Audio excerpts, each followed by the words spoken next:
नमस्कार and welcome to Bharat affairs. Delhi blast को लेकर अब तक पाकिस्तान की तरफ से किसी भी टेररिस्ट ग्रुप की तरफ से इसे क्लेम नहीं किया गया था, लेकिन अब यहाँ पर रिसेंटली ये अपडेट निकल के आ रहा है कि पाकिस्तान के एक पॉलिटिकल लीडर चौधरी अनवरुल हक, इन्होंने यहाँ पर यह कहा है कि रेड फोर्ट से लेकर कश्मीर यानी कि जो पहलगाम में अटैक हुआ इसके पीछे पाकिस्तान का हाथ था। आप यहाँ पर भी देख पाएंगे इसके रिगार्डिंग जो आर्टिकल्स है, we hit India from Red Fort to Kashmir forest. Event की इसको लेकर यहाँ पर क्या कहा गया है, आप ये छोटी सी क्लिप देख सकते हैं। नरेंद्र मोदी को भी ललकारा, उसकी पूरी हुकूमत को भी ललकारा, उसकी कीमत भी दी, बोल के ये बात कही कि ये फितना खारिज नहीं है, फितना हिंदुस्तान है।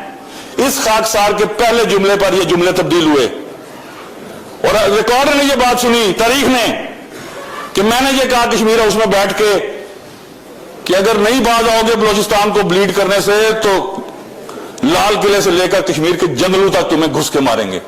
खैर, यहाँ पर दिल्ली ब्लास्ट के बाद में आर्मी चीफ उपेंद्र द्विवेदी जी की तरफ से ये कहा गया था कि अगर पाकिस्तान हमें अपॉर्चुनिटी दे रहा है कि ऑपरेशन सिंदूर को फिर से यहाँ पर रिज्यूम किया जाए या फिर ऑपरेशन सिंदूर 2.0 को यहाँ पर लॉन्च किया जाए तो हम लोग इसके लिए तैयार हैं। क्योंकि दिल्ली ब्लास्ट के बाद में ना जो इन्वेस्टिगेशन यहाँ पर चल रही है उसमें ये भी बात सामने निकल के आ रही है कि दिल्ली ब्लास्ट के पीछे जैश ए मोहम्मद मॉड्यूल के यहाँ पर हाथ था और पाकिस्तान के मिनिस्टर्स की तरफ से ये बातें एक्सेप्ट करना, एडमिट करना, ये चीजें क्लियर है यहाँ पर कि पाकिस्तान और जैश ए मोहम्मद दोनों की साठगांठ से यहाँ पर जो अटैक किया गया, चाहे दिल्ली ब्लास्ट हो या पहलगाम अटैक हो, इसके पीछे पाकिस्तान का हाथ है। और इस वीडियो में बेसिकली हम लोग ये भी बात करने वाले कि किस तरीके से चाइना की तरफ से ऑपरेशन सिंदूर के बाद में एक फॉल्स नैरेटिव यहाँ पर चलाई जा रही थी राफेल को किल करने को लेकर। सो बात करते शुरुआत से पहले पाकिस्तान के जो चौधरी अनवरुल हक है, आपको बता दें कि ये वही पर्सन है जो भारत का जो पीओके रीजन है जिसे पाकिस्तान इलीगली ऑक्युपाई करके बैठा हुआ है, यहाँ पर ये पीएम है। तो इन्हीं की तरफ से यहाँ पर ये कहा गया कि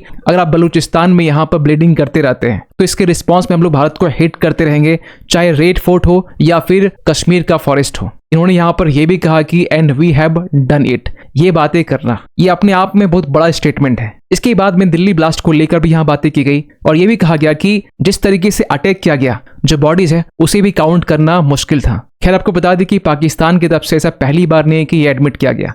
26/11 का अटैक आपको मालूम होगा, उस टाइम में पाकिस्तान ने साफ साफ डिनाई किया था कि हम लोग इस अटैक के पीछे इन्वॉल्व नहीं है। लेकिन एक लंबे टाइम के बाद में जब पाकिस्तान के उस टाइम के प्राइम मिनिस्टर नवाज शरीफ ये पाकिस्तान के डॉन न्यूज़पेपर को अपने इंटरव्यू के दौरान में इन्होंने ये एडमिट किया कि मुंबई टेरर अटैक में पाकिस्तान का हाथ था। लेकिन दिल्ली ब्लास्ट को लेकर यहाँ पर जिस तरीके से इन्वेस्टिगेशन चल रही है, जहां पर अब ये भी बातें सामने निकल के आ रही है कि जैश ए मोहम्मद जो है इसके पीछे तो शामिल है ही, और जिस तरीके से यहाँ पे फिदाइन अटैक किया गया, इन सबको फंडिंग करने के लिए जो फंड है वो रेज किया गया। जो सादा पे पाकिस्तानी ऐप है इसके जरिए यहाँ पर फंड को रेज किया गया। मीन्स एक तरह का डिजिटल हवाला नेटवर्क के जरिए पूरा जो षड्यंत्र है वो रचा गया था। खैर, आज के टाइम में जम्मू कश्मीर में एक हाई अलर्ट है जहां पर यह कहा जा रहा है कि काफी इंटेल्स यहां पर मिल रहे हैं कि जो जैश ए मोहम्मद है ये फिर से दिल्ली लाइक जो ब्लास्ट है वो कर सकता है। लेकिन चौधरी अनवरुल हक की तरफ से जिन बलूचिस्तान का यहाँ पर जिक्र किया गया, आपको बताना चाहते हैं कि बलूचिस्तान जो कि पाकिस्तान का सबसे बड़ा प्रोविंस है, काफी यहाँ पर मिनरल्स हैं, रेयर अर्थ मिनरल्स भी है। और इसको लेकर रिसेंटली ये भी अपडेट निकल के आया कि जो जफार एक्सप्रेस है, जो आज से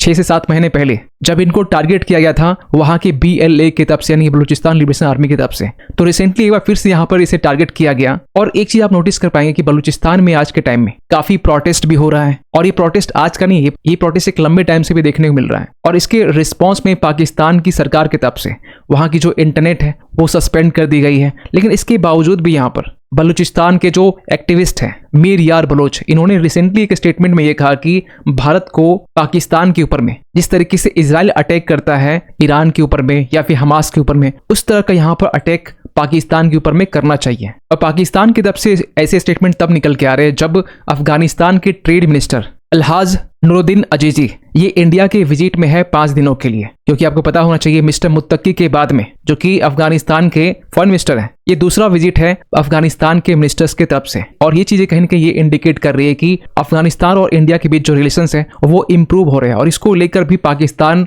टेंशन में, क्योंकि पाकिस्तान के जो डिफेंस मिनिस्टर है ख्वाजा आसिफ, इन्होंने यहाँ पर यह कहा कि हमें यहाँ पर अलर्ट रहने की जरूरत है, क्योंकि भारत कभी भी ऑल आउट वॉर यहाँ पर स्टार्ट कर सकता है। क्योंकि दिल्ली ब्लास्ट के बाद में पाकिस्तान टेंशन में है। इन्होंने यहाँ पर यह भी कहा कि पाकिस्तान को यहाँ पर 2 फ्रंट वॉर के लिए तैयार होना चाहिए, क्योंकि ख्वाजा आसिफ का यहाँ पर यह मानना है कि जो भारत है ये अफगान सॉइल को यहाँ पर यूज कर सकता है पाकिस्तान के ऊपर में अटैक करने के लिए। और आज से 2 दिन पहले 17 नवंबर की हम बात करें, जब आर्मी चीफ उपेंद्र द्विवेदी जी की तरफ से यह कहा गया कि अगर पाकिस्तान भारत को अगर अपॉर्चुनिटी दे रहा है कि आप ऑपरेशन सिंदूर 2.0 को लॉन्च कीजिए, तो भारत इसके लिए तैयार है। लेकिन अब रिसेंटली पाकिस्तान की तरफ से ये एडमिट भी कर लिया गया है कि दिल्ली ब्लास्ट के पीछे और पहलगाम अटैक के पीछे पाकिस्तान का ही हाथ था। और रिसेंटली आसिम मुनीर की तरफ से भी ऑपरेशन सिंदूर को लेकर ये क्लेम किया गया कि पाकिस्तान इसमें विक्ट्री हुआ है। इन्होंने ये भी कहा कि अल्लाह हमारे साथ में है। लेकिन अगर पाकिस्तान की इंटरनल कंडीशन देखें तो पाकिस्तान में आसिम मुनीर को लेकर आज के टाइम में एक प्रोटेस्ट देखने को मिल रहा है, जहां पर पाकिस्तान के जो ऑपोजिशन पार्टी है पाकिस्तान तहरीके इंसाफ, जो कि इमरान खान की पार्टी है, जो आज के टाइम में जेलें बंद है, इनकी तरफ से प्रोटेस्ट देखने को मिल रहा है। क्योंकि रिसेंटली जिस तरीके से आसिम मुनीर की तरफ से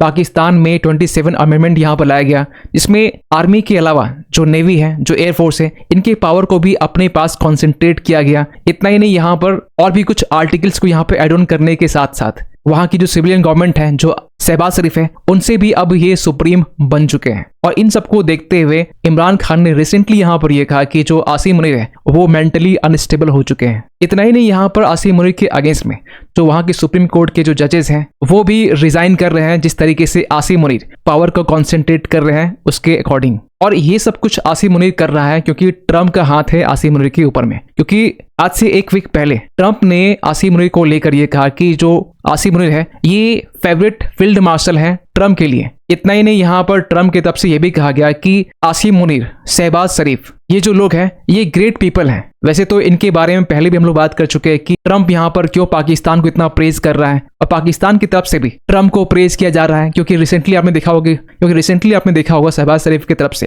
ट्रंप की भर भर की तारीफ की जा रही है। नोबेल पीस प्राइज को लेकर भी यहाँ पर नॉमिनेट करने की बात की जा रही है। व्हाइट हाउस में भी आसिम मुनीर की तरफ से बलूचिस्तान में जो रेयर अर्थ मिनरल्स हैं इनके सैंपल को भी दिखाया जा रहा था। इतना ही नहीं, रिसेंटली रिपोर्ट्स ये भी निकल के आए, लास्ट कुछ मंथ में पाकिस्तान की तरफ से यूएस में एक अच्छी खासी इन्वेस्टमेंट की गई है। वहां की लॉबीज को इन्फ्लुएंस करने की भी कोशिश की गई है। और यूएस पाकिस्तान की टाइज को देखते हुए इसका ये मतलब नहीं है कि पाकिस्तान चाइना के बीच जो टाइज हैं ये वीक हो चुके हैं। क्योंकि आपको बताना चाहते हैं, ऑपरेशन सिंदूर के टाइम में जिस तरीके से आपने ऑब्जर्व किया होगा कि चाइना पाकिस्तान के साथ में खड़ा था, चाइनीज मिसाइल्स हो या डिफेंस सिस्टम्स हो, ये पाकिस्तान यूज भी कर रहा है। तो रिसेंटली यहाँ पर यूएस की तरफ से ही वहाँ की जो कांग्रेस है, इन्होंने यहाँ पर एक एनुअल रिपोर्ट जारी की, US China economic and security review commission. इनमें काफी सारी बातें लिखी गई है। इसमें पहली बात तो यहाँ पर यह लिखा गया कि ऑपरेशन सिंदूर के बाद में चाइना किस तरीके से फेक इमेज कैंपेन के जरिए ये दिखाने की कोशिश कर रहा था कि जो राफेल है, जिसे भारत ऑपरेशन सिंदूर के टाइम में यूज किया था,